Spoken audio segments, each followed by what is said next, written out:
On voulait travailler le souvenir du goût mais aussi de l'odeur. C'est pour ça justement qu'on a voulu travailler dans cette saison de mars-avril, ce côté très Madeleine de Proust que j'ai de la baie de Somme. Et justement aujourd'hui on aimerait vous travailler l'agneau. On avait à cette époque-là, justement sur les premières battues d'agneau, cette odeur d'aubépine, cette odeur très pâtissière, parce qu'historiquement c'est ce qui justement cloisonne les présalés. Donc aujourd'hui on a voulu travailler sur l'accord agneau, aubépine et amande, avec justement ces floraisons assez courtes qu'on a sur le mois de mars-avril. Et pour ça on travaille un produit logique avec Clément, c'est là-dessus on aimerait vraiment insister. Donc c'est l'agneau de la famille Devinck. C'est une famille qui produit des laineux depuis 5 générations. On a la chance de travailler avec eux, où justement on arrive à avoir une allocation sur les bêtes entières.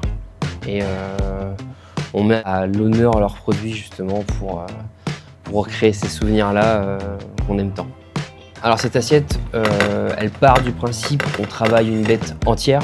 On a l'éthique justement du respect de cet animal, du respect de la famille et du respect du travail. L'artisanat en soi, c'est un peu notre maître d'ordre, notre mot, notre directeur au sein de ce comptoir de quartier. Donc là, vous allez avoir l'agneau dans ses deux facettes. Donc vous allez avoir un morceau braisé, donc dit vraiment cuit toute la nuit à basse température, et un morceau rosé, cuit justement sur la flamme du barbecue. Donc pour ce cas-ci, là vous avez le baron, la longe justement en fait de l'animal, avec l'épaule qui est confit. Derrière ça, pour raccorder justement avec le vin et avec justement ce côté, cette odeur très particulière de l'aubépine.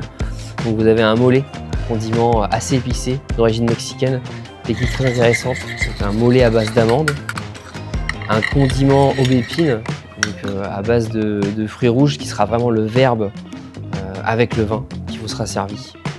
Avec ça, amande fumée au barbecue. Et avec ça, on aura un amphore. Donc c'est une appellation assez controversée, mais c'est entre un vinaigre et une fermentation. Donc d'aubépine, on reprend vraiment ce côté assez, cet amer, cette chlorophylle et ce côté très orgeat qu'on peut avoir dans ces fleurs-là. Et un jus très concentré, avec justement aussi le gras de l'agneau. On va utiliser toutes les parties essentielles de cette bête. Le gras d'agneau qui est, on dit hydrolysé, lavé justement, aromatisé, et encore toujours cet accord avec l'aubépine.